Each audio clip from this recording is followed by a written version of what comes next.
Il est évident que pour l'OTAN, ce qui s'est passé depuis 2014 est très structurant. Et nous l'avons longuement évoqué. Et la France ne l'oublie pas, qui fait partie des deux États de l'Union européenne qui font fonctionner le processus dit de Normandie, le respect des accords de Minsk, vers lequel nous devons aller, et qui tient très profondément, justement, à la restauration d'une sécurité collective dans la région. Et je ne peux pas dire que ce qui s'est passé en Ukraine ou ce qui s'est passé au Royaume-Uni ces derniers mois a été de nature à apporter de la sérénité et du calme. Et donc, j'ai eu cet échange à plusieurs reprises avec le président Poutine.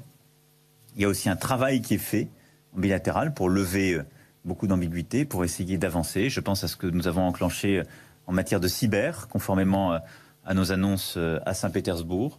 Il y a une volonté d'essayer d'enclencher une désescalade. Et la France, en tout cas, compte continuer à s'engager pour, d'une part, ne rien céder sur nos principes, nos valeurs et ce qui a été décidé. Il ne peut pas y avoir de renonciation aux accords de Minsk et à ce que nous avons décidé en termes de sécurité dans la région par rapport à certains États souverains dont la souveraineté a été bafouée. Mais d'autre part, la volonté de maintenir la discussion permanente, d'aller vers des progrès, la réalisation des accords de Minsk et donc une forme de normalisation qui passe à mes yeux par deux choses.